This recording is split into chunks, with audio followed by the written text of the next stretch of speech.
montante, uma grana da zorra, e ninguém nunca me chamou para uma reunião. Até que numa reunião eu questionei, falei, olha, por que vocês estão discutindo esse valor e esse edital sem que literatura esteja? Aí falaram para mim tranquilamente, não era nem maldade, falaram, mas Milena, a literatura é individual, o artista trabalha sozinho, não tem grupo de literatura. E aí, claro que eu tive que dar toda uma aula para os meus colegas e sugeri, assim, não vou dizer sugerir porque Carrão sabe que eu sou dura, eu mandei eles me convidarem para a reunião e rapidinho fofoquei para o colegiado, porque eu precisava que os grupos soubessem. Então eu fofoquei para o colegiado, ó, tem um edital aí que a gente vai ter que mexer e precisa impor mesmo e mostrar que tem grupos. E aí a gente entrou na mesma regra. Resultado, o edital de grupos, gente, teve muita grana, muitos grupos poderiam ter participado. E como é algo novo, ninguém sabe lidar com a burocracia. Então nós não tivemos ninguém de literatura, nenhum grupo, nem Ben Black, nem Sarau da Onça. Sarau da Onça se inscreveu, a gente falou com o Santos Suarana, mas faltou um documento. Tinha que ter um planejamento, o edital era previsto para 1 ano, para mais 2, algo assim. Então tinha que ter um planejamento dos 2 anos. E eu acho que o Sandro colocou o planejamento de 1 ano só. Então, eu mesma saí militando, dizendo para as pessoas que eu sabia que eram grupos, e que eram grupos na cidade. Olha, se inscrevam, porque tem isso. Aí, esse edital, acho que sobrou, não sei se sobrou dinheiro, mas aparentemente não tinha tido muito sucesso, nem para nenhuma área. Eu queria pongar um pouco nessa coisa do colegiado, e que eu e o Valdir participamos junto com você desse biênio do colegiado de literatura 2013-2014, e ficou bem claro para nós a tua inquietação com relação a uma política de governo para a literatura e para as artes, e não uma política de Estado, desculpe, para a literatura e para as artes, e não uma política de governo que cessasse há 4 anos. E aí nós fizemos todo um plano de trabalho para os próximos 10, 20 anos, etc. Então, um trabalho exaustivo. Eles sabiam disso aqui porque a gente comentava, mas eu justamente queria saber de você, e que você passasse um pouco para eles, o fazer literário, a importância do fazer literário, e o artista da palavra também, são 2 personagens fundamentais no teu conceito sobre literatura e no colegiado para que essa política de Estado aconteça. Eu queria que você falasse um pouco a respeito disso aí. Sim, eu queria falar isso e falar um pouco que o trabalho de política pública, a gente tem uma frente que é pensar no artista, mas na sua complexidade, né? Então a gente tem, por exemplo, projeto de formação. Aí, o que são projetos de formação na nossa área? É oferecer, por exemplo, uma série de oficinas ou workshops literários com pessoas de perfis variados, desde pessoas que trabalham com oralidade, até pessoas que são extremamente canônicas, pessoas que já ganharam Jabuti, pessoas que estão na cena literária contemporânea. Também, exatamente. E a gente faz um planejamento, assim, com um perfil muito variado. Então, por exemplo, formação não fazia parte do pensamento sobre a arte literária. Outra coisa é incentivar, não incentivar só para o fazer, mas que as pessoas conheçam a interdisciplinaridade, assim, quem está trabalhando com várias linguagens. Então, a gente, por exemplo, questionou que no palco do TCA não tinha literatura. Então, quando a gente foi fazer o menor do TCA, Conversas Plugadas, exatamente, que já é um projeto do TCA e que levava pessoas ligadas ao teatro, à dança, à música, mas não à literatura. Transversalizava as artes coletivas, mas a literatura ficava de fora. Sempre de fora. Porque achavam que era uma coisa endo, né? Exatamente. Aí a gente trouxe escritores assim, do mundo, né?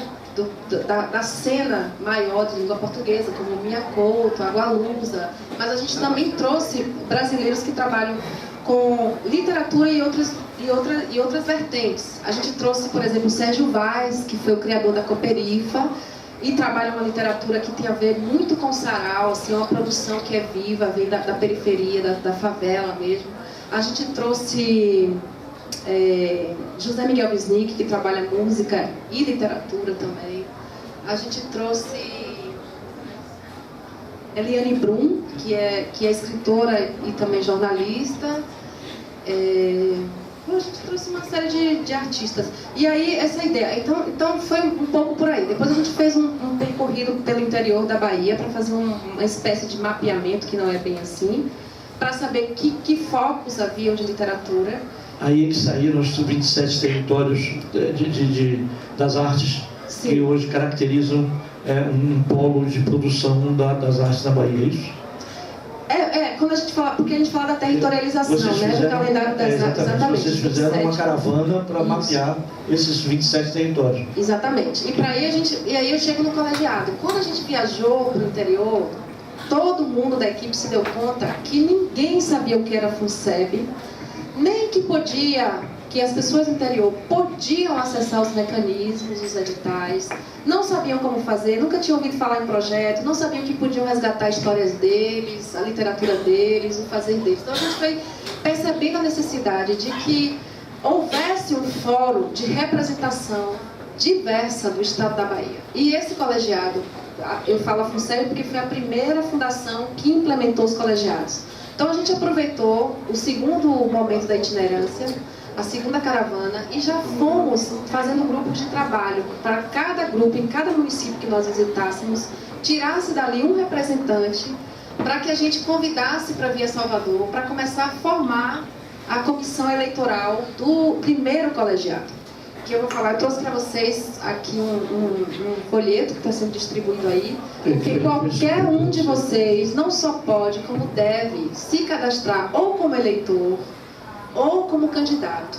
E aí a pergunta de vocês de por que é importante. Porque a gestão vai passar, né? O nosso cargo ele é muito passageiro. Eu vou sair, vou continuar a minha vida, vou voltar para a universidade, a diretora é igual, o secretário é igual, e a gente não sabe o que virá. Então, o colegiado, ele garante minimamente uma continuidade de ações políticas, né? Que não sejam ações do governo, mas que sejam ações do Estado. E esse colegiado ele é formado de 80% da sociedade civil, né? Só tem 2 pessoas indicadas do poder público. Uma é a própria coordenadora da área, no meu caso de literatura sou eu, e a outra pessoa é um representante de algum órgão que o secretário indica. São 2 indicações e 5 sociedade civil. Então, isso significa que a maioria é sociedade civil. E dessa maioria, a gente tem alguns membros do interior. Então, na gestão, por exemplo, que essa gestão agora, a gente tem Valdec como presidente. Ele foi o mais votado, ele se candidatou e teve uma grande votação. O Carlano também está no colegiado, o Pablo está no colegiado, o Carlos também, o Carlos Souza está no colegiado. E aí a gente tem os suplentes, né? A gente tem a mesma quantidade de suplentes. Por que é importante isso? Porque se você, por exemplo, faz parte de um grupo que você vê notoriamente que não está sendo representado em nenhuma política, vamos supor, porque a gente tem Edmilson, né, que ele é cego, ele não vê, e ele é do colegiado. E eu gostei muito de ter ele, porque quando eu falava que a gente precisava de um edital para pessoas que lessem braille, todo mundo me chamava meio louca, porque para eles não há essa produção literária em braille. E eu falava, não, gente... Nem audiolivro, né? Muito menos, agora chegou isso, né? E aí a gente viu como Edmilson, estando no colegiado, ele não só pensou nisso, não, ele pensou muito além disso. Também de ter acesso, por exemplo, a coisas que são canônicas, clássicas, e que o cego não tem, que ele não tem. Então, fazer audiolivro também de outras produções. Assim, seria como fazer, por exemplo, uma ação de livre-leitura. A gente não fala de doações para bibliotecas. Então, é pensar em outro leitor. Um leitor que não usa a visão, mas que usa a audição. E por aí vai. A gente tem uma série de questões assim. Por exemplo, os presídios estão cheios de leitores. Talvez eles não saibam ler. Talvez não sejam alfabetizados, mas são leitores. Eles vão consumir, porque a leitura de mundo é para além da página do livro. Então a gente tem vários focos, as pessoas que estão, por exemplo, se recuperando em casos de saúde mentais. Graças a JAR não existe mais hospício, mas existe uma série de instituição que tem pessoas que estão fora do convívio social. Eu pensei na possibilidade de fazer vídeos para pessoas analfabetas. Também são possibilidades boas. Então, mas essas pessoas elas não se entendiam como parte dessa política. Aí vai mudando. Os indígenas, por exemplo, a gente tem um colegiado aí de culturas populares, quem conhecer os indígenas, os quilombolas, podem divulgar também. Então, parece algo besta, mas é algo grave. São pessoas que vão estar discutindo, deveriam inclusive estar discutindo com conhecimento de causa, mas nós não temos um mapeamento eficiente. Então, a primeira ação é mapear, porque a Bahia é grande, é uma grande possibilidade. A gente não tem mapeamento consistente. A gente tem uma suposição, mas eu próprio não faço ideia quantos autores hoje estão em cada aldeia quilombola, em cada aldeia indígena, se eles passaram já para a palavra. Também os ciganos, as culturas ciganas. Então a gente tem uma série... E outra coisa também, o mercado profissional baiano é uma merda. O mercado editorial é um cocô. Agente literário, quem já ouviu falar aqui? Direitos autorais, quem discute? Preço de capa, quem bota? Quanto fica para o autor? Quais as livrarias que vocês acessam que tem autores baianos, né? Então, e o autor que não tem uma editora com ISBN, que produz seu próprio livro, que faz isso manualmente, que faz de forma improvisada, o que é que ele faz com aquilo? Então a gente tem uma série de problemas. Isso aí já é departamento da Fundação Pedro Calmon, por um lado, mas como envolve o artista também, é aí onde a gente entra um pouco e se junta. Então no nosso plano a gente tem também uma expectativa de ajudar a organizar esse campo. Exatamente. E a gente colocou ações que envolvem, por exemplo, o autor que publica. Esse autor que publica, ele precisa também se ver num desenvolvimento de estratégias. Não é que o governo vai resolver tudo, mas o governo tem que, pelo menos, por exemplo, não tem um agente literário. Então tem que alguém pensar em como fazer um curso, uma formação, como discutir o mercado, como trazer tradutores para discutir o que lá fora vende, o que interessa a outros países. É uma série de coisas. E aí... Dentro dessa perspectiva de o plano setorial de literatura está quase entrando em consulta pública e deve ser aprovado ou modificado pelo Conselho de Cultura e depois decretado como lei para, durante 10 anos, orientar o governo que vier ou que estiver e continuar, a gente não sabe, a investir em literatura. Como você vê nessa perspectiva, com o plano setorial praticamente pronto, né? Como você vê essa perspectiva, você lá ou você fora de lá, né? Qual é a mudança básica, principal, né? Porque a gente fala assim, de projeto de Estado e projeto de governo, mas nem sempre a gente consegue entender exatamente o que é isso. Por exemplo, se o Jacques Wagner não ganhar, o plano setorial de literatura vai por água abaixo? Se Jacques Wagner continuar, o plano setorial continua, como é que você, explicando assim, minúcias, né, para pessoas que não estão acostumadas com essa linguagem mais técnica, e a perspectiva que a literatura tem, né, nesses próximos 10 anos. E aproveitar uma ponta para você dizer o que te agoniou e que faltou e que te deixou assim, porque a gente sabe que dentro de você tem algumas coisas que te irritam profundamente, mas você transforma, transmuta a irritação numa indignação suave.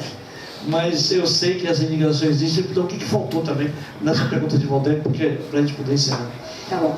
Eu vou resumir tudo, vou tentar. É o seguinte, a gente teve a gente teve uma lei aprovada, né? Isso tem 2 anos. A lei foi aprovada, na verdade, foi uma construção desde o governo de Jacques, mas a gestão de Márcio Meirelles. Então, como a gente tem uma lei, a gente tem previsto na lei a criação dos colegiados. E a primeira função do colegiado é criar um plano para a área. Então, a minha visão de dentro eu cheguei lá, não tinha nada, não tinha nem dinheiro, nem orçamento, e eu tinha que fazer política pública. E resumindo, a minha equipe sou eu, um assessor e um estagiário. As outras coordenações é um diretor, um coordenador, 3 assessores e 4 estagiários. Então, só para a gente ver o tamanho da nossa.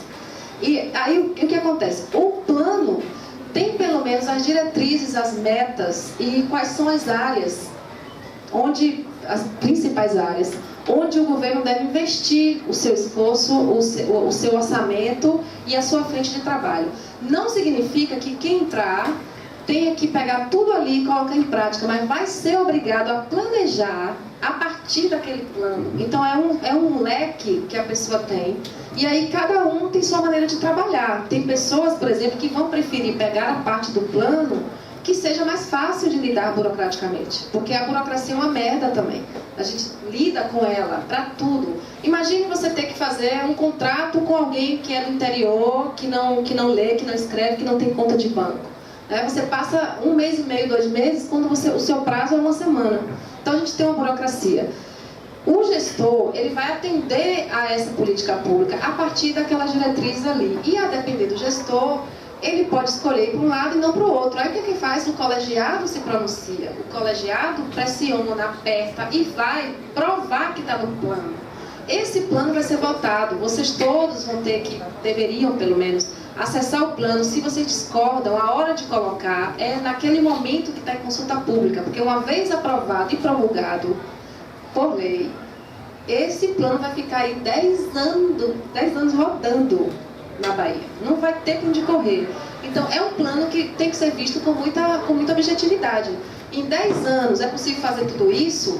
Se você, quando estiver lá vendo, acha que não e que é melhor botar um esforço para algumas coisas, vai lá e diga, eu acho que o item tal, tal, tal não são prioridades. Vamos botar o esforço no item tal, tal, tal. Vai lá e acrescenta, e coloca, e recusa. Esse plano vai ser submetido ao Conselho e, posteriormente, ao Secretário de Cultura. Geralmente, e depois volta para o colegiado fazer as observações que forem acatadas pelas 3 instituições. O colegiado é uma instituição também. O colegiado pode recusar ou aceitar também a sugestão. Então, existe assim, um envolvimento de professores. Então, quem é professor, quem trabalha com literatura, quem escreve, quem é cordelista, quem é do hip hop, quem é da favela, quem é do centro, quem é da Pituba, quem gosta de livraria, quem quer vender livro, todo mundo que é da área, não precisa ser formado na área, mas precisa mostrar mínimo envolvimento com a área. Todas essas pessoas são bem-vindas. Brevemente, vocês podem se inscrever, e eu acho que vocês devem, como eleitores ou como candidato. Se você se inscreve como candidato, bota uma foto, fala pelo menos uma ação que você faria se você fosse candidato, coloca seu currículo, não é preciso currículo Lattes não. Se o seu currículo você é um poeta de ônibus, fala lá que você é um poeta de ônibus, bota uma foto que você fez isso, ou um link de um blog, e você já mostrou que você é da área. Tem que ter um envolvimento com a área. As inscrições são super fáceis, esse folheto aqui explica passo a passo. É importante ocupar o espaço, é importante para tudo, para você participar, para dialogar com o governo. Eles sabem que a gente às vezes tem reunião com o secretário, tem reunião com o governador, talvez não adiante merda nenhuma, mas a gente tenta. E eu acho que mais importante é que vocês vão estar levando a voz de um grupo que não está lá sendo pensado, né, gente? O gestor está lá sentado na cadeira, ele não conhece todas as coisas. Estou falando para vocês que eles não sabiam que literatura se organizava em grupo, que não era possível. Então, não é que o gestor saiba de tudo. Aí o colegiado é um órgão, é um mecanismo, é uma instituição que faz pressão, mas que também colabora. Né? Valdec sabe, Carlos sabe, foi muito trabalho, foi reunião de 1 dia, 2 dias, 3 dias, Pablo também. A gente ali analisando, escrevendo, todo mundo irritado, com fome, querendo ir embora, e eu ali, vamos ficar. As conferências de cultura participamos de todas. Então, é um trabalho árduo, não é que eles ficam lá assim, vou ganhar aí o título de não ganha nada. Só a boa vontade divina e maravilhosa. Helena, veja, a gente já está meio adiantado na hora. Foi assim, extremamente gratificante para nós tua presença aqui, esclarecedora.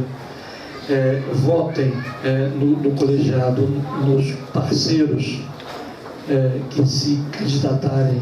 Qualquer um de vocês pode se candidatar ao colegiado de literatura.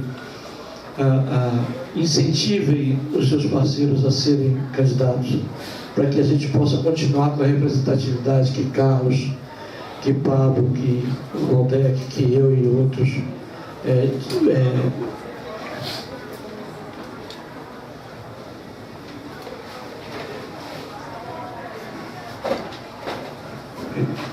outros propiciamos lá. Eu sei que às vezes esse papo sobre literatura é um papo bem enfadonho, mas é necessário, porque trata da sobrevivência do artista da palavra, e uma sobrevivência digna, e uma sobrevivência para 10, 20 anos, ele podendo exercer o seu direito ao fazer literário e a sua profissão de artista da palavra. Helena, muito obrigado. Suas considerações finais E eu agradeço muito a você pela sua presença aqui, que foi enriquecedora. Bom, eu agradeço também o convite de Carrano, de Valdec, e também a todos os que eu já me referi. Muito obrigada, o Grupo Fala Escritor está de parabéns, vocês todos estão tanto bem-vindos para cobrar da minha coordenação. A gente tem um e-mail, literatura.funseb@gmail.com. Qualquer coisa que vocês virem na página, se quiserem saber informações, se quiserem também solicitar que tenha mais, que vá para outros bairros, é bem assim mesmo, tem que mandar um e-mail, porque com esse e-mail, essa pressão, que a gente pressiona o superior também. Queria também dizer, eu vou para outro evento, vou chegar atrasado, porque eu ia começar aqui 6 horas e disse que chegaria lá 7h30. Eu vou para outro evento, não vou ficar ao final, mas eu queria dizer que um dia eu vou vir para ficar aí na plateia, para escutar os poemas. Eu sei, eu virei para ficar aí de paisana mesmo, nada institucional, ouvindo os poemas. Já está convidado mês passado. Batendo palmas que eu gostar mais, ficar de cara feia quando eu não gostar, porque tudo é expressado assim mesmo. Mas aproveitem o momento mesmo. À noite, onde tem poesia tem paz, tem amor, então isso está tudo bem, já está tudo resolvido. Só por isso vocês já ganharam a noite, já ganharam a saída de vocês de casa. E leiam, escrevam, ouçam e, por favor, prestem atenção a isso, se candidatem ou pelo menos vejam quem são os candidatos e votem, porque isso é conquista da sociedade civil, tá? Bom, obrigada a vocês. Senhoras e senhores, Milena Brito.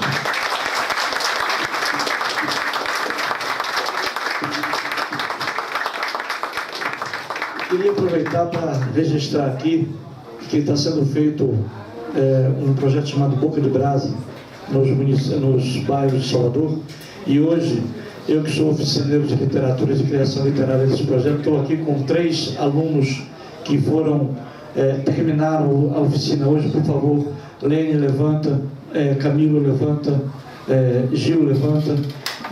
São novos oficineiros que vão levar para o Pau da Lima e vão criar no Pau da Lima mais um coletivo de literatura, mais literatura e mais poesia sendo feita por essa galera que está aí. Aproveitando, antes de chamar a base, eu vou fazer uma para você, meu irmão. Posso te homenagear com coisa que você gosta? É de graça? É de grátis. Pode. Não preciso me lembrar que a Bahia é preta. Não preciso me lembrar que a poesia é preta. Não preciso lebarar para a Bahia ser mesmo preta. Não preciso. Não preciso. A alma da Bahia é preta quando brilha. A fala da Bahia é preta quando grita. A faca da Bahia é preta quando gira. A bala da Bahia é preta, prefere, escolhe preto e mata. E as mães da Bahia, que são pretas, muito pretas, choram. Não preciso me lembrar que a poesia da Bahia é preta. Ela vem das ruas, dos guetos, dos quilombos, do sofrimento, para brilhar nas orlas da avenida e chorar lá no pé do caboclo. O sangue, o suor e a alma da periferia num carnaval dos estranhos. A poesia da Bahia não é preta só pelos pretos, pelos chilês, pelo agium, preta no mungunzá. A poesia da Bahia, seja qual for a Bahia, é preta pelos índios de cá, célula mãe de Pindorama, que ligaram essa mistura e deu uma preta linda. Batuque, capoeira, besouro, batuque ancestral Didi, batuque candomblé, senhoras, batuque, o batuque pelourinho de neguinho, batuque pensando a Bahia preta em Milton Santos indignado por tanto e por tudo. A Bahia é preta e pensa. Na raiz, ela é Dandara, é Zeferina, Luiz ou Luísas, Felipas ou Faustinos. Portanto, não preciso me lembrar como a Bahia é, como a poesia é. A poesia da Bahia é preta.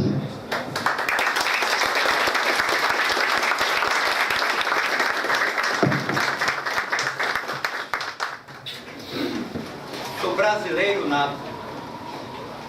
Sou legítimo neto de mestiço, sou de origem de cortiço, sou morador de Beco Estreito, onde carroça foi transporte, onde o bom dia e o boa noite, por quem passa tem que dar. Fui ensinado de maneira a não pensar que é besteira o respeito demonstrado. Calçada lisa de passeios demorados, estrutura paralela, gajosola de chinelos, caminhando, vou andando, para frente vou seguindo, o caminho do meu destino, o meu qual eu vou ganhar. Aprendi que o trabalho engrandece o grande homem, dignifica a consciência, com prudência vou andando, enxergando todo canto, candeeiro é minha luz, quando poste se reluz, para que eu possa enxergar. Adiante vou seguindo o caminho do meu destino, com o tino que eu tomo, casaco velho e de pano, calça ferida arrebentada, não por raiva, mas por uso de ser única para todos, dentro de um simples e belo lar. Felicidade, só de engano, bebo água para dormir, se o estômago enganar. E todo dia a mesma lida da ruim e triste vida, de não ter nenhuma lida, nenhum padrinho para bancar. Eu vivo alegre e satisfeito, eu vivo sempre do meu jeito. Carnaval tem todo ano. Aproveito o desencanto, porque sirvo de exemplo da estatística demográfica de um país que ri de graça, da desgraça do faminto. Triste sina de um menino que um dia se fez homem, contentou-se com tão pouco, pois o esforço fez grande, tem mais força de lutar. Independente de toda a situação, bato no peito e questiono. Sou brasileiro, por que não? Brasileiro, por que não, de minha autoria.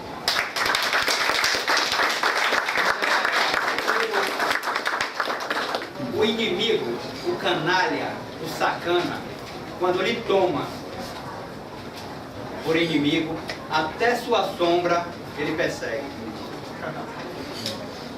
Dentro da literatura tem isso, né? Rosana, Abade, venha. Venha. Era para ser improvisado.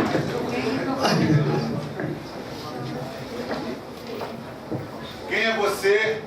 Adivinha se gosta de mim? Hoje os dois mascarados procuram seus namorados perguntando assim: quem é você? Diga logo. Que eu quero entrar no seu jogo. Que eu quero morrer no seu bloco. Que eu quero arder no seu fogo. Eu sou seresteiro, poeta, cantor. O meu tempo inteiro só zombo do amor. Eu tenho pandeiro. Só quero um violão. Eu nado em dinheiro. Não tenho uns tostão. Fui porta-estandarte. Não sei mais dançar. Eu, modéstia à parte, nasci pra sambar. Eu sou tão menina. Meu tempo passou. Eu sou colombina.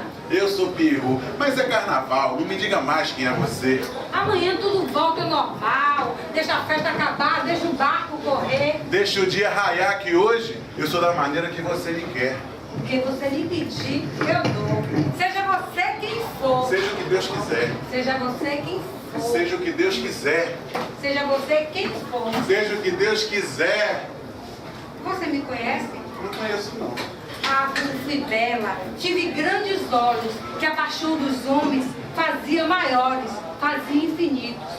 Diz, não me conheces? Não conheço, não. Se eu falava, um mundo irreal se abria à tua visão. Tu não me escutavas, perdido ficavas nas noites sem fundo do que eu te dizia. Era minha fala, canto e persuasão. Pois não me conheces? Não conheço. Choraste meus braços. Não me lembro, não. Por mim, tantas vezes, o sono perdestes e ciúmes atrozes te despedaçaram.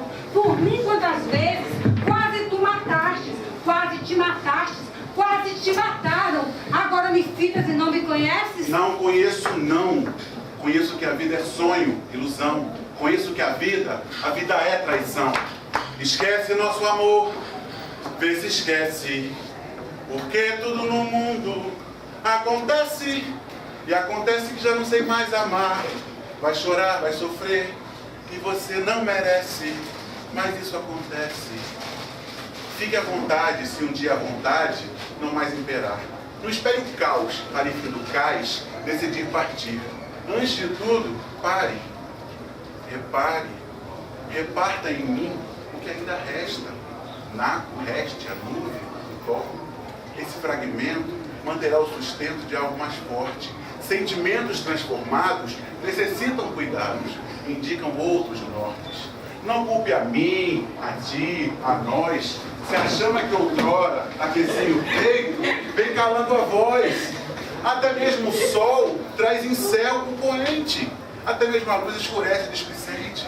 No menor desejo de querer sair, não pondere, saia. E quanto a mim, não estarei no fim. Um novo amanhã sempre raia. Tudo que se viveu ficará no seu tempo passado, passando em sonhos, sentimentos e momentos futuramente lembrados. Em suma, desocupe a vaga, leve essa torrente para além da plaga, e a vagar ficarei, nuvem, raio, maré, tufão, certo de que quase tudo um dia acaba, mas nunca se viveu em vão.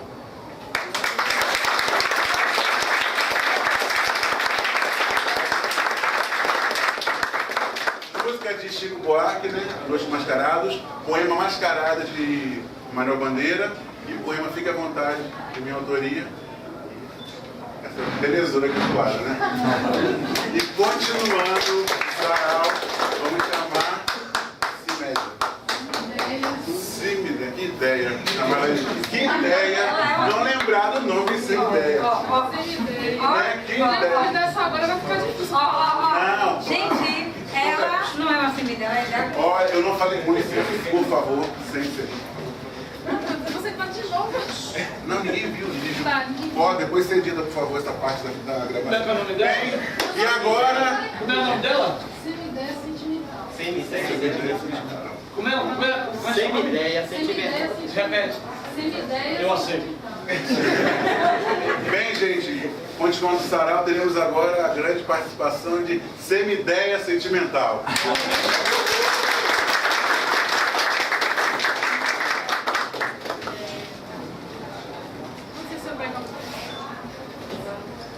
Boa noite, gente.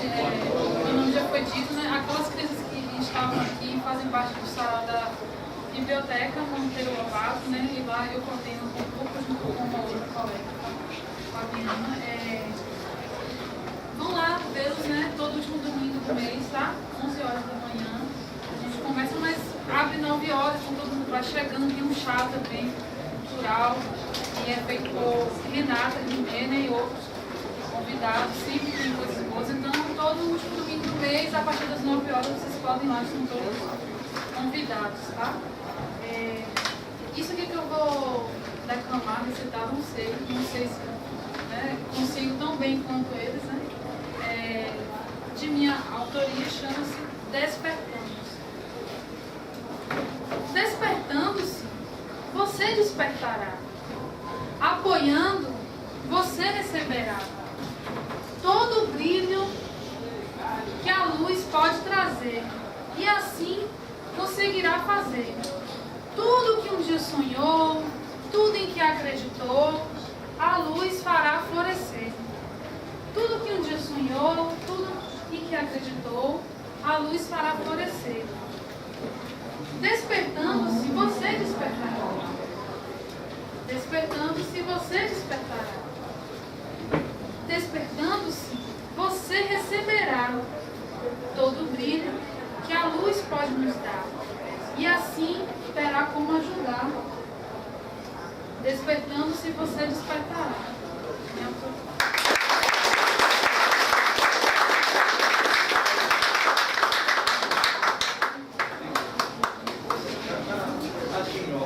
Esse é mais compridinho, foi feito para você. Você se sabe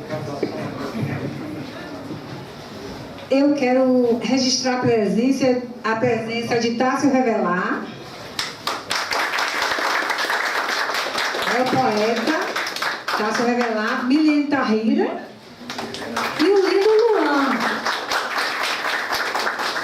E agora vamos continuar com o sarau. Eu vou chamar a Varica de Fátima.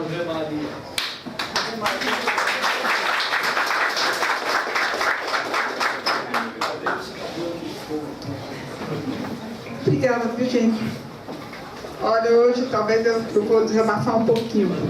Talvez eu seja maldita, talvez eu seja a insatisfeita. Lá atrás, tem um casal que foram meus bisavós, que saíram de um quilombo de Alagoas, onde tudo começou, porque os quilombos começaram lá, em Alagoas, não foi aqui na Bahia. Então, acho que isso influenciou também muito nessa coisa minha que eu tenho também de revolta, né? E porque o que eu acho que as pessoas têm que se conhecerem primeiro, têm que buscar lá atrás seus antecedentes para começar a sua trajetória, né?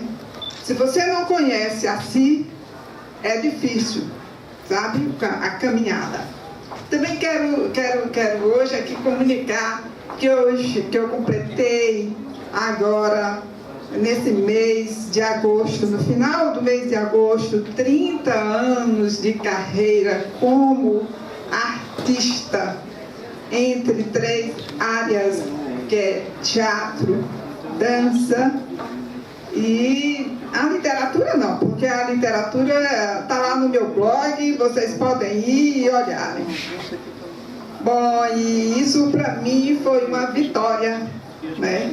Porque eu acho que por onde eu passei, deixei sementes. Bom, pelo menos eu tenho visto. Agora eu vou... Como eu acho que é uma coisa que minha mãe sempre diz, quando eu fico revoltada e quando eu fico chateada, e quando a pessoa também falece, né? Porque, para mim, eu acho que todos deveriam ser imortais, mas imortais mesmo em vida, né? Então, eu escrevi esse poema. Mas vai com a morte também, hein? Temi a estrela maior que tem raios traiçoeiros, que não voltam para ela. Fugi como uma louca, temi sua saga de brilhar.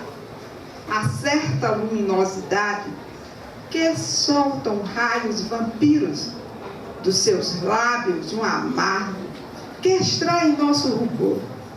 Ah, não, eu posso ser visível enquanto você some?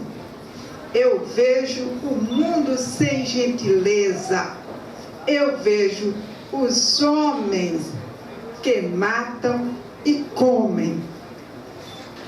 Sim, e ela nunca deixará de brilhar, enquanto nós mortais, na extensão das casas, ficam as tumbas à nossa espera. Sinto muito, mas é a única coisa que nos espera é a morte, e a gente tem que aceitar, embora eu não aceite. Boa noite, muito obrigada a todos.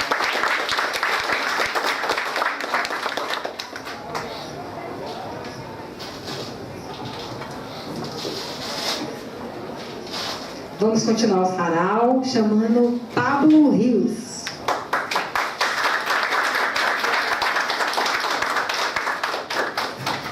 Boa noite. Eu vou usar a máquina aqui, como a Vade falou, porque eu falo um pouco baixo. E vou pedir a Vade que seja o meu garçom. Pega aqui meu chapéu, distribua esse cordel pra galera aí. Levem pra casa, é de vocês. Eu não quero voltar com nenhum, viu? Pode distribuir enquanto eu tô falando. O pessoal vai ficar lendo molhando melhor. Você fala para negócio de mim. Essa plateia não pode distrair muito. Eu sou ali do bem interior da Bahia, São José do Jacuípe, uma cidade bem pequenininha. Eu tenho certeza que ninguém aqui nunca ouviu falar. Só você que já foi lá, né? Que experimentou o cuscuz, que é o apelido da minha terra. Cuscuz, eu me orgulho muito disso. É quente. Mas ultimamente esse cuscuz tem sido de ontem de manhã. Eu sou do cuscuz. Oi? Eu gosto com ovo. É. Eu como com as mãos. Eu não posso ser mais pouco. Quem não sabe onde fica, fica ali perto de Capim Grosso. Quem não sabe onde é Capim Grosso, fica perto de Jacobina. Vamos parar com essa história, porque cuscuz perto de Capim Grosso, você vai começar a ficar imoral. Não é? Olha, ele reclama quando eu perturbo ele de madrugada, depois de uma dessa eu não vou parar de perturbar. Esse sujeito já me apontou cada um, aí é com muito prazer que eu gostaria de dizer que eu estou aqui hoje. Caí de paraquedas, vim fazer um concurso amanhã e dei a sorte de estar tendo fala escrito hoje. Na hora que eu olhei que até eu pensei, hoje eu vou me espalhar lá com a galera. Quem não sabe onde é Jacobina fica difícil. Então, São José do Jacuípe é uma cidade muito pequena, não é muito conhecida, até porque até hoje não... Não está no mapa, não, é? Está no mapa, mas até porque até hoje é uma cidade que não houve um certo destaque lá em São José, a não ser por uma política bastante corrupta que eu tenho dado muita porrada nesse povo. Vocês receberem uns meus cordéis, acho que cada um recebeu um, são 2 cordéis diferentes. Uma dessas coisas aconteceu em São José, a que eu vou recitar é uma história que nasceu do meu tempo de professor. Eu vim hoje aqui com esse chapéu de vaqueiro que está com certeza sendo dissonante da minha aparência de rebelde, de louco. Vocês estão perguntando o que é que esse roqueiro está fazendo com esse chapéu de vaqueiro na cabeça. Isso aqui é uma cultura que infelizmente está morrendo. A profissão de vaqueiro, ela é milenar. Na Bíblia você encontra dizendo que o profeta Amós era vaqueiro. E só recentemente o Senado aprovou o vaqueiro como profissão. Só que o que está morrendo não é a profissão, é a cultura do chapéu de couro, do jaleco, do aboio, da contação de histórias. Essa cultura na minha cidade praticamente já morreu. Eu não comprei esse chapéu lá, eu comprei esse chapéu na cidade de Mairi, que nem foi feito na cidade de Mairi, foi feito na cidade de Ibirá, que é o centro da cultura vaqueira da minha região, que infelizmente está morrendo. Então, se você não sabe onde é São José e não conseguir localizar, pense que São José é uma cidade lá do semiárido, que tem algumas pessoas que ainda gritam para que a cultura sobreviva lá. E eu vou recitar esse cordel aqui, que eu escrevi para tentar segurar um pouquinho da cultura da minha cidade. Eu vou usar uma linguagem bem regional. Viu? Alguém ficou sem? Ali. Eu só tenho mais um aqui, infelizmente. Isso aqui eu vou dar depois para alguém. Esse é sério. Esse é sério. Essa é uma história de vantagista. Acredite em mim se você quiser. Fala de coisas vindas lá do além, de verdades e mentiras também, que me contaram lá no São José. Um velho banguela e ruim das vistas, que tinha fama de ser piadista, contava enquanto cheirava rapé. Seu nome era Tuzinho de Naná, primo de Zezinho da Quixabeira, sentado num banco de Imburana, no terreiro de Pedro de Donana, mulher valentoada e bem brigadeira, que convidou nós todos para jantar, e a depois causos de outrora contar, assando milho numa fogueira. Foi Pedro que pediu a história, ao pedido amigo Tuzinho fez jus, abriu seu pinga de pó doirado, cheirou e sorriu todo desdentado, pegou a medalha do menino Jesus, rezou um Padre Nosso e deu glória, e puxou de sua experiente memória o causo da caveira da Santa Cruz. Dizia ele, é causo de muita maldade, que menino chorão não pode ouvir, nem quem for fraco dos coração, quem sofra de problema de pressão, ou mulher que esteja perto de parir. Quem tivesse nessas qualidades, que gentileza tivesse a bondade de pedir licença da roda e sair. Diz que nos dias da quaresma gloriosa, tempo de pantomia e assombração, aparece perto da capela do São José, coisa ruim de desafiar mesmo a fé do sujeito mais honesto de coração. Se trata de uma alma pantariosa, de figura feia, muito assombrosa, que costuma per ali fazer suas aparições. Contou que essa criatura tosca é uma mulher que há muito viveu, que numa sexta-feira da paixão, no meio de uma grande procissão, algo de muito ruim lhe aconteceu. Viu seu noivo nos braços doutra, e de desgosto correu feito louca, deu treco no mato e morreu. A família percurou pelo mundo todo, seu corpo nunca foi encontrado, pois ela de tanto ódio se consumiu, e no seu lugar um fantasma surgiu, usando um manto preto desbotado, rosto de caveira ardendo em fogo, pés ossudos escorrendo um lodo, flutuando pelos matos fechados. Na quaresma em noite sem luar, ela vem para os lados da capelinha, e fica invisível em muda procissão, lamentando sua morte e traição. Quem primeiro acorda é as galinhas, sentindo a presença da coisa má, os cachorros de medo começam a uivar, e fica assim a noite inteirinha. De modo que os bichos ficam agitados quando a assombração se apresenta. Gato se esconde, cavalo sapateia, cachorro chora, porco esperneia, jegue empaca e boi no pasto lamenta, bicho homem pobre coitado, que enquanto vê fica todo apavorado, e alguns o coração não se aguenta. Mas Tuzinho contou com presteza que alguns moços cheios de postura, às vezes depois de umas cachaça, por causa de aposta ou de pirraça, subiam na capelinha na noite escura, para modo os amigos ter certeza que eram cabras cheias de macheza, que podiam para todos mostrar bravura. Assim era o desafio irresponsável. O sujeito subiu o morro sozinho, descalço, sem chapéu e sem camisa, com as duas mãos esparmadas na barriga, andando sem pressa pelo caminho, sem passar por debaixo das árvores, sem pensar em qualquer maldade e sem pisar em nenhum espinho. Quando se chegasse lá no alto, olhando a cidade assim de cima, rezava para o seu santo padroeiro, botava uma pedra no pé do cruzeiro para arriscar uma perigosa sina e para mostrar que é cabra macho, mirando bem firme morro abaixo, dizer bem alto a seguinte rima: vim aqui nesse escuro por causa de uma aposta, não posso ir embora sem ter uma resposta, eu quero que um gato preto pule nas minhas costas. O pior trabalho vem por derradeiro. Terminado esse verso cabuloso, o desgraçado começa a andar sem correr nem para trás olhar. Pode ser o maior dos medrosos, desconfiado feito mineiro, tem que voltar o caminho inteiro, teso, valente, calado e garboso. Então Tuzinho fez cara de sério, deu mais outra fungada no seu rapé, as suas ventas grandes se benzeu, debulhou uns caroços de milho e comeu, beijou a medalhinha e ficou em pé, e começou a contar um mistério que acaba sempre no cemitério: quem ofender a caveira de São José. Tem que ter muita coragem para descer, sem sair correndo ou olhar para trás, pois se uma dessas coisas alguém fizer, primeiro dá um formigamento nos pés. O desinfeliz não se mexe mais, as vistas turvem e começa a escurecer, o destino certo do pobre é morrer ou desaparecer para nunca mais. A caveira mora ali pela região, rondando as matas da Santa Cruz, e quando a rima termina de ser dita, o seu espírito malvado todo se agita. Ela aparece cercada de uma luz, flutuando com os pés acima do chão, lembrando que sofreu na procissão, a cabeça coberta por um capuz. A noite se enche toda de maldade, e todo bicho de quintal fica assustado, ouvindo os gemidos e as pragas dela, que fica dando voltas na capela, esperando que o desafio dê errado, para descer morro a toda velocidade, e sem dó, remorso ou piedade, acabar com a vida do pobre coitado. Foi aí que eu muito me incomodei com aquela história de arrepiar. Perguntei a Tuzinho se algum dia um vivente teve, quem sabe, a ousadia de a caveira conseguir enfrentar. Sisudo ele me disse que certa feita um sujeito conseguiu a treta de virar maldita caveira e vivo ficar. Um tal de seu Francisco Mendonça, estudador de leis muito inteligente, corajudo, faceiro, bonito, namorador, ateu, amigueiro e bem conversador, decidiu que iria mostrar a toda a gente, com sua coragem até para mamar em onça, ia provar que essa história era lambança desse povo que é muito fraco da mente.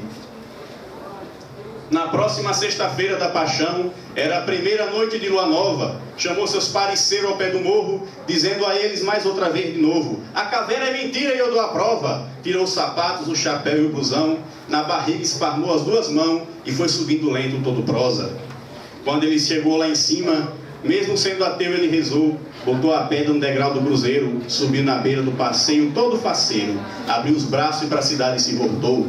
Com as mãos e a cara virada para cima, fechou os olhos, recitou toda a rima, e a descida perigosa começou. Ele queria mostrar que era capaz, possuidor de brilho e macheza, foi descendo feliz e vaidoso, se sentindo realizado e vitorioso, não esperava tamanha surpresa, quando resolveu olhar para trás, algo assombrou o destemido rapaz, era a criatura descendo a ladeira.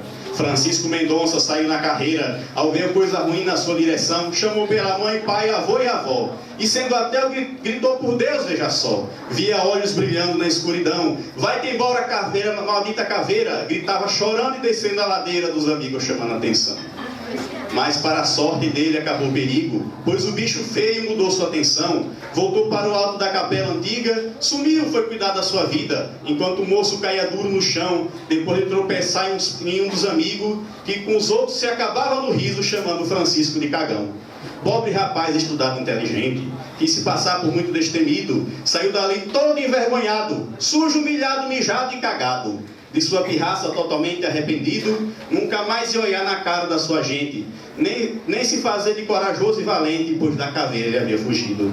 Passou a andar com a cabaça na mão, contando para ela todo o ocorrido. Pobre Francisco Mendonça enlouqueceu, dos seus estudos e sabedoria se esqueceu. Começou a andar sujo e mal vestido, andava com medo da assombração, o cabra que tinha fama de valentão, como Chico Cabaça ficou conhecido. Assim Tuzinho terminou sua contação, fechou seu binga de pó de rapé, agradeceu muita oportunidade, os 1000 assados, jantar e hospitalidade, de Pedro, dono da casa, e Dona Ana, sua mulher. Assim ouvi contar sobre a tradição de fazer gelar os buchos e o coração, a caveira da capelinha do São José. Mas já ouvi da boca de outros contadores que a caveira na verdade é uma farsa, que toda essa gente vive muito iludida, e Chico Cabaça endoidou por nada na vida, por mulheres tudo demais ou muita cachaça. Assombração não existe não, senhor. O pobre coitado na verdade se assustou com os olhos brilhantes de uma vaca. Esse caso eu só sei de ouvir contar. Conheci no São José, terra do cuscuz. Nunca em minha vida acreditei em visagem, mas mesmo assim não tenho mais coragem de andar nesses caminhos sem luz. É mentira, mas não vou me arriscar de um dia por desensorte me encontrar com a caveira da Santa Cruz. Para passar a bola, eu não sou escritor de cordel, eu sou um poeta melancólico, político, deprimido, romântico às vezes e dador de murro em político. Mas assistindo um dia a oficina Boca de Brasa lá em Brotas, dirigida por Carrano, me surgiu um verso que diz mais ou menos assim: pegue todas as minhas areias, jogue de volta na poeira. Se você me der essa oportunidade, viverei intensamente cada grão. Mas como não tenho essa chance, viverei da poeira que me resta.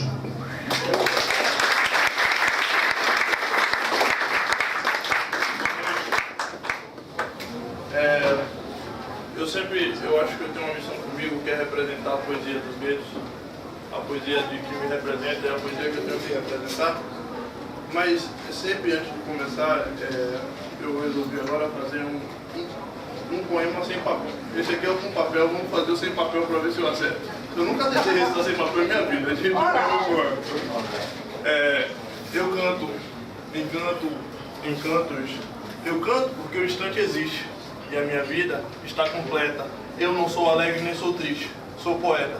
Irmão das coisas fugidias desse mundo, eu não sinto gozo nem tormento. Atravesso noites e dias no vento.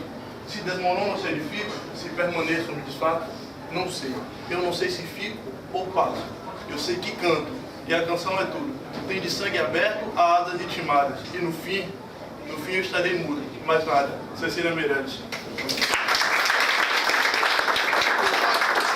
O que acontece na calada da noite?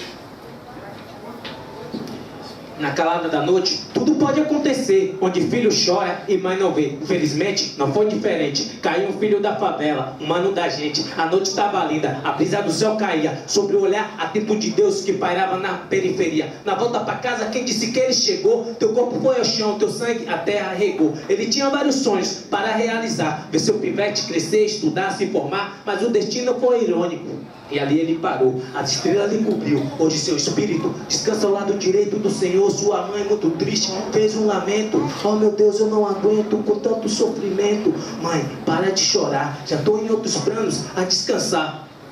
Ao som de apaqueiro, bis e anjos, avisa pros meus manos poder se tocar, que essa onda de vida louca não vai adiantar. Aí parceiro, nada pude fazer quando vi a lágrima no teu rosto escorrer. Naquele recinto de dor e tristeza, Jesus também chorou, mas não se rendeu à besta. Não se renda, parceiro, ao sentimento da vingança. Vida longa aos manos da minha banca. Ah, como eu queria viver mais um dia no berço da paz, no braço da calmaria. Saudade de ti, lembrança deseja a todos. Muito amor no coração de quem vive no morro. Aqui do lado é um condomínio. 2 guaritas, 3 elevadores, 1 de serviço, 4 duplas de segurança, 8 por turno. 9 se contarmos da onda. Aqui é um morro. 2 horas da madrugada. 3 meninos da esquina. 2 viaturas na principal. Pá, pá, pá, pá, pá, pá, pá. 8 tiros estampidos de 9mm. 2 moleques sumiram da esquina junto com a noite. 2 balas sumiram do noticiário junto com o moleque que sobrou. Amanhã, cobertura completa de uma operação policial bem sucedida. E dos tiros que assustaram o morro. Ah, como eu queria viver mais um dia. Berço da paz no braço da calmaria. Saudade de ti, lembrança deseja a todos. Muito amor no coração de quem vive no morro.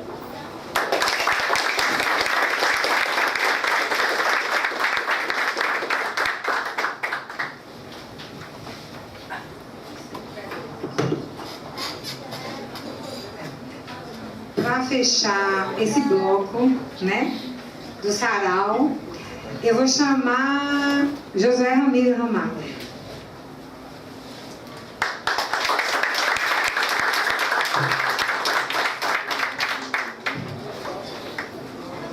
Boa noite a todos e a todas.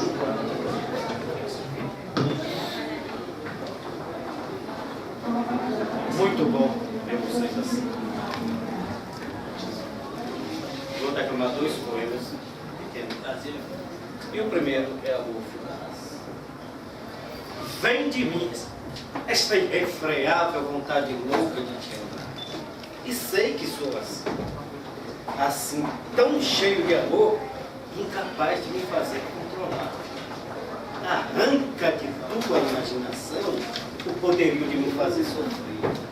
Vem, traz consigo uma canção e me envolve e me entrega todo o teu amor fugaz e nunca, jamais me farei esquecer.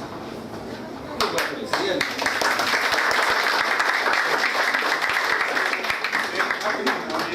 por favor, quando alguém estiver falando poesia, saiam pelo meio, mas nunca pela frente do poeta, para não. Ainda mais uma moçadinha que passou aqui, ele ficou meio desconcertado, não sabia se voltar. Então é isso, quem precisar sair, por favor, saia pelo por ali, mas evita mais na frente do poeta. Obrigado, valeu. Tranças.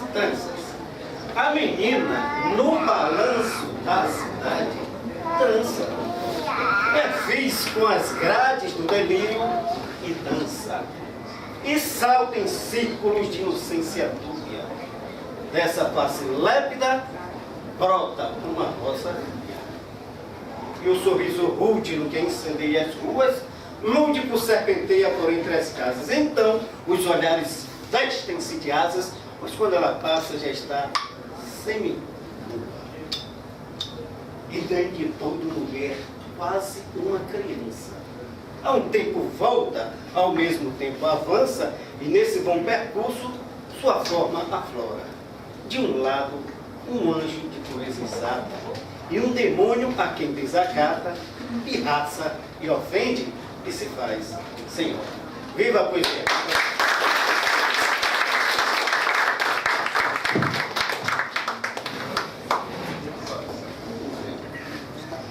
Eu quero fazer um convite, né? O CEPA, o Círculo de Estudo Pensamento e Ação, convida para o relançamento dos livros Da Filosofia e do Filosofar, O Sentido do Viver Humano, do livro Dois Brasis, Tempo Decorrido e Outros Tempos, e Um Glauber Inegável, de autoria do renomado e respeitado escritor, professor Germano Machado. O evento será realizado no próximo dia 15 de setembro, das 19 às 22 horas, no Museu Geológico da Bahia, no Corredor da Vitória. Aí nós vamos ter sarau de poesia e um espetáculo musical. Bem, dando uma agilidade devido ao horário, vamos... Dispensa convite, nem comentário, nem apresentação. Falar de Waldeck aqui não fala escritor, gente, por favor, né? Waldeck, que ele veio lançar o livro, que foi o Prêmio Literário, né? Prêmio Literário Waldeck de Almeida de Jesus, que resultou nesse livro com 188 autores, não é isso? Ele vai falar um pouquinho com a gente. E depois ainda temos Gibran entrevistando Luado Moncelier e o sarau com os outros poetas que vão falar também. O Bucão chegou aí agora, né, poesia itinerante, veio prestigiar a gente nesse evento. Boa noite. Primeiro, assim, eu estou aqui com a roupa do Sarau da Onça. O que é que tem a ver o Sarau da Onça com o Fala Escritor? Eu acho que tem tudo a ver. Acho que todo mundo é irmão, todo mundo... O menino estava aqui, assistindo aqui agora, é de lá do Sarau da Onça, ele é do Sarau da Paz.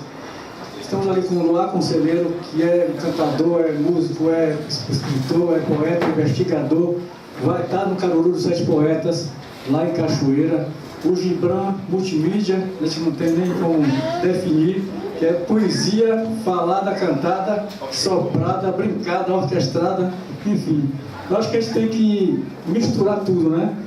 Não ter essas fronteiras, não ter esse respeito, né, pelos muros, quebrar todos. Bem, antes de começar a falar um pouquinho do livro, eu vou ler um poema. Aliás, eu vou ler o poema depois. Esse livro é resultado de um concurso que eu realizo desde 2005. Já se vão 13 edições de livros, cada um com 180, 200, 150, 300. A primeira edição, em 2005, eu praticamente sequestrei poemas de colegas meus para participar do livro. Aí foram 9 poetas. No ano seguinte, 36. Depois, 150, 180, 250. Até 2009, eu imprimia e entregava um exemplar para cada participante. Só que depois começou a aumentar muito a quantidade de poetas selecionados, aí eu preferi bancar apenas os primeiros 10 colocados e os demais, se quiserem, compram, se não quiserem, recebem um livro eletrônico pela internet. Temos ali Nádia Ventura, que é uma das participantes já de várias datas, né, longas datas. O Luiz Menezes, o próprio Josué Ramiro estava aqui, também já participou. É bancado com o dinheiro do meu salário, inclusive as pessoas me perguntam: por que você botou o seu nome? Aí eu estou pagando, mas já surgiu polêmicas, porque assim, quando a gente faz as coisas, sempre tem alguém para dizer: ah, bota assim, bota assado, né? Sempre tem aquelas pessoas para sugerir. E aí, no ano passado, a gente inscreveu no edital aí do governo, e uma das desculpas para não aprovar o projeto, tudo estava correto. O orçamento estava bom, a seleção de poemas estava boa, a diagramação, não sei o quê, mas tinha meu nome. Aí será, não pode fazer um projeto, Tina Tui está chegando aqui, não pode fazer um projeto com o nome de quem faz. Eu vou botar o nome de quem? De quem não faz? E aí a gente colocou uma votação na internet e eu sugeri o nome da editora Galinha Pulando. Então, a partir desse ano vai se chamar Prêmio Galinha Pulando.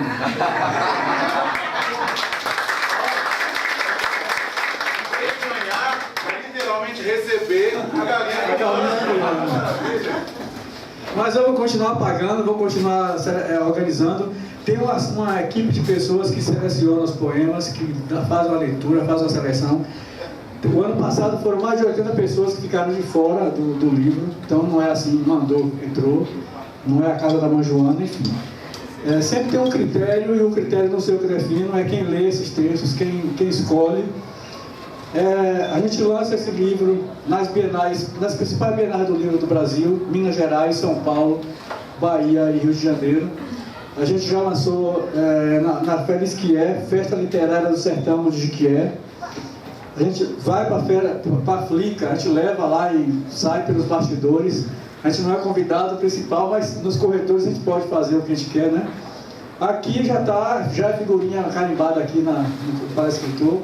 Tem a Feira do Livro do Campo Grande, que a gente está sempre lá participando. Agora, recentemente, eu estava na festa literária da Chapada Diamantina, levei alguns exemplares para divulgar. A gente manda para bibliotecas, para jornalistas, para escritores, para pessoas que fazem crítica literária. Inclusive a Milena Brito, da Fundação Cultural do Estado, comprou, e sempre a gente manda para ela, porque a gente está sempre correndo o risco de alguém ler e comentar, né? Tem pessoas pesquisando literatura baiana, tem universidades baianas pesquisando escritores baianos. A gente está sempre mandando para esses lugares. A Universidade do Estado da Bahia, UNEB, campus de Itaberaba, está fazendo pesquisa com literatura de escritores baianos. A Universidade do Estado da Bahia, UNEB, de Conceição do Coité, está fazendo pesquisa com literatura de escritores baianos. Então, a gente está sempre mandando para correr o risco de ser lido, ser criticado, enfim. As inscrições são grátis, são livres. Está no meu site lá, o edital, até o dia 30 desse mês. qualquer pessoa pode se inscrever, tema livre, lá tem todas as informações informando qual a quantidade de palavras, de letras, de linhas. E já lançamos também na Feira do Livro da Imprensa de Genebra em 2011, 2012. O ano que vem, se Deus quiser, eu estou indo lá de novo. Então é uma oportunidade para a gente se expor, né? Porque a gente quer ler, a gente quer escrever, quer ser lido, quer ser consumido. Então, nada mais justo do que você correr esse risco, né? E para finalizar aqui, para não tomar muito tempo, eu vou ler um poema. Vou me casar com a porta. Abrirei e fecharei quando quiser. E não me incomodo com quem entra e não sai, sai e não entra. Não me importa se ela fala, se tem buraco de fechadura, se tem falo, se fica duro ou dura. Eu vou me casar com uma porta. E não quero saber de entra e sai. Não quero saber de entradinha, nem de vizinho, nem de vizinha. Vou me casar com a porta. Ela vai ser minha horta. Viva ou morta viva. Meu sangue, minha menstruação. Não quero você por perto, me dizendo que sou burro ou esperto. Vou me casar com uma porta. De madeira, vidro, vinho, uma porta de passarinho, uma viga, uma briga, uma bosta. Não quero ouvir nem falar, não quero ler nem regulamento. Não quero ver nem cagar. Tudo que eu quero é me casar. E ela, muda, surda, aleijada, lambida, polida, não importa. Eu vou me casar com uma porta.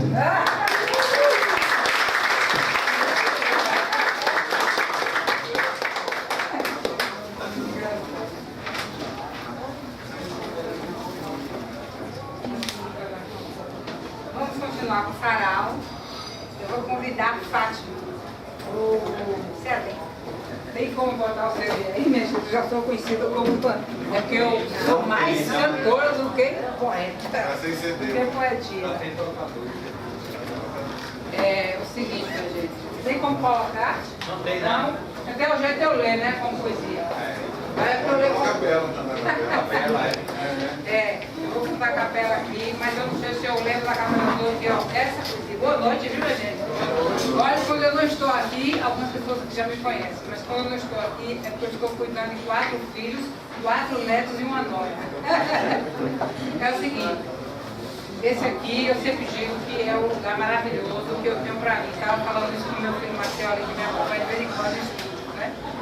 E eu quero agradecer a Carmano, porque quando eu cheguei aqui em Salvador, eu estava numa depressão horrível, um monte de coisa, e aí eu encontrei ela aqui nesse café.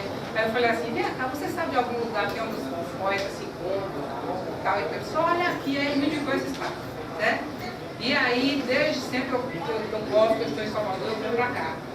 E eu acho que eu já sou a mulher eu já estou me autoconhecendo como uma mulher de homenagem, viu? Porque eu tenho um CD chamado aí Porque para Estrelas, que eu espero contar para vocês de alguma que gostar.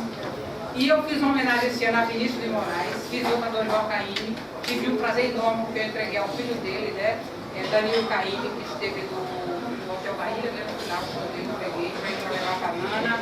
Estive também com a neta dele, a Estela Caymmi, quando ela fez a saúde dela.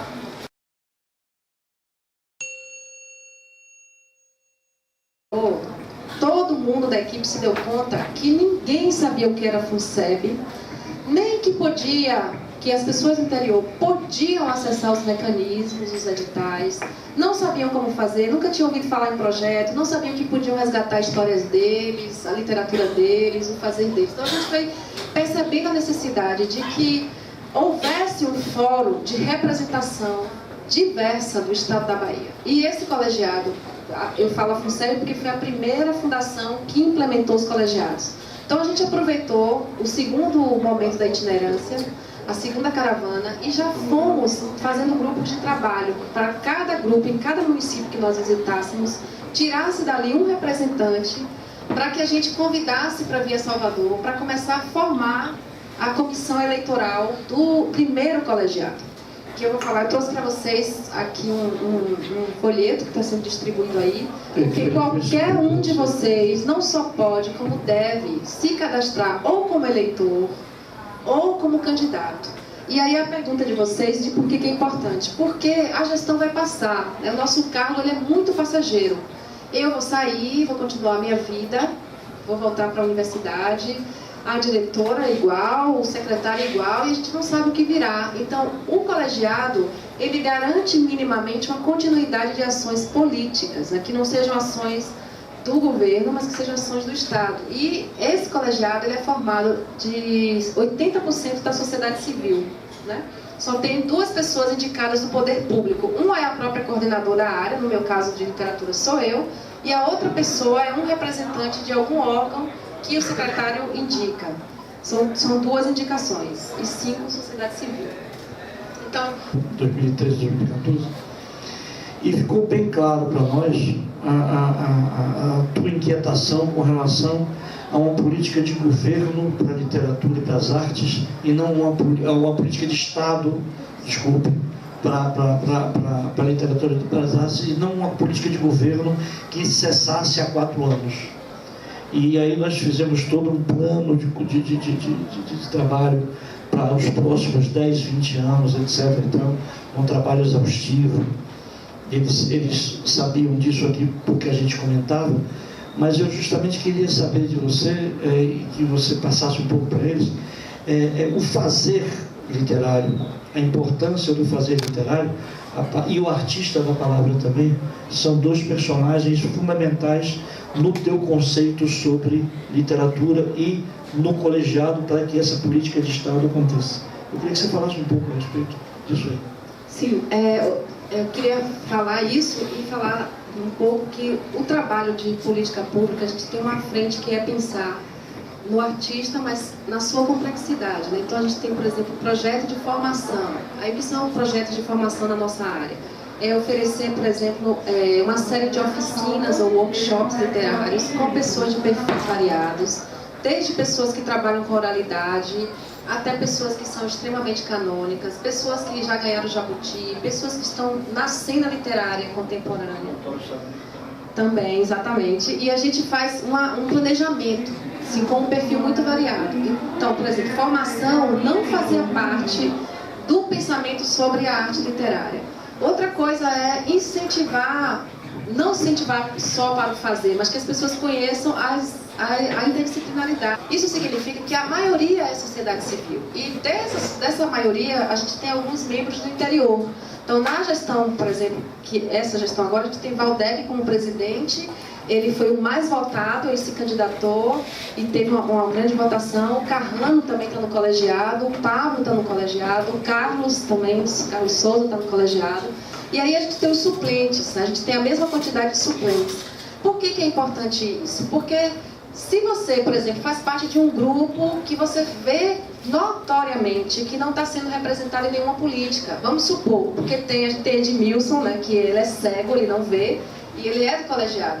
E eu gostei muito de ter ele, porque quando eu falava que a gente precisava de um edital para pessoas que lessem em braille, todo mundo me chamava meio louca, porque para eles não há essa produção literária em braille. E eu falava, não, gente... Nem audiolivro, né? Muito menos, agora chegou isso, né? E aí a gente veio como Edmilson, estando no colegiado, ele não só pensou nisso não, ele pensou muito além disso. Também de ter acesso, por exemplo, a coisas que são canônicas, clássicas, e que o cego não tem, que ele não tem. Então, fazer audiolivro também de outras produções. Assim, seria como fazer, por exemplo, uma ação de livre-leitura. A gente não fala de doações para bibliotecas. Então, é pensar em um outro leitor. Um leitor que não usa a visão, mas que usa a audição. E por aí vai. A gente tem uma série de questões assim. Por exemplo, os presídios estão cheios de leitores. Talvez eles não saibam ler. Talvez não sejam alfabetizados, mas são leitores. Eles vão consumir, porque a leitura de mundo é para além da página do livro. Então a gente tem vários focos, as pessoas que estão, por exemplo, se recuperando em casos de saúde mentais. Graças a JAR não existe mais hospício, mas existe uma série de assim, quem está trabalhando com várias linguagens. Então, a gente, por exemplo, questionou que no palco do TCA não tinha literatura. Então, quando a gente foi fazer o menor do TCA? Conversas Plugadas, exatamente, que já é um projeto do TCA e que levava pessoas ligadas ao teatro, à dança, à música, mas não à literatura. Transversalizava as artes coletivas, mas a literatura ficava de fora. Sempre de fora. Porque achavam que era uma coisa endo, né? Exatamente. Aí a gente trouxe escritores assim, do mundo, né? Da cena maior de língua portuguesa, como Mia Couto, Água Lusa, mas a gente também trouxe brasileiros que trabalham com literatura e outras vertentes. A gente trouxe, por exemplo, o Sérgio Vaz, que foi o criador da Cooperifa, e trabalha uma literatura que tem a ver muito com o sarau, assim, uma produção que é viva, vem da periferia, da favela mesmo. A gente trouxe José Miguel Wisnik, que trabalha música e literatura também. A gente trouxe Eliane Brum, que é escritora e também jornalista. A gente trouxe uma série de artistas. E aí, essa ideia. Então foi um pouco por aí. Depois a gente fez um percorrido pelo interior da Bahia para fazer uma espécie de mapeamento, que não é bem assim, para saber que focos haviam de literatura. Aí eles saíram os 27 territórios das artes. Sim. Que hoje caracterizam um polo de produção das artes na Bahia, é isso? Quando a gente fala, porque a gente fala da territorialização, né, do calendário das artes. Exatamente. Vocês fizeram uma caravana para mapear esses 27 territórios. Exatamente. E aí eu chego no colegiado. Quando a gente viajou para o interior,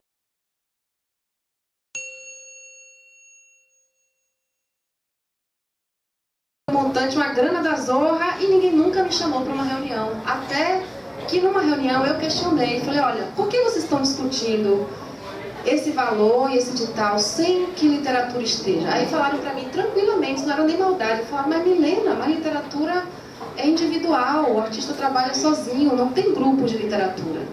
E aí, claro, que eu tive que dar toda uma aula para os meus colegas e sugeri, assim, não vou dizer sugerir porque Carrão sabe que eu sou dura, eu mandei eles me convidarem para a reunião e rapidinho fofoquei para o colegiado, porque eu precisava que os grupos soubessem. Então eu fofoquei para o colegiado, ó, tem um edital aí que a gente vai ter que mexer e precisa impor mesmo e mostrar que tem grupos. E aí a gente entrou na mesma regra. Resultado, o edital de grupos, gente, teve muita grana, muitos grupos poderiam ter participado. E como é algo novo, ninguém sabe lidar com a burocracia. Então nós não tivemos ninguém de literatura, nenhum grupo, nem Ben Black, nem Sarau da Onça. Sarau da Onça se inscreveu, a gente falou com o Santos Suarana, mas faltou um documento.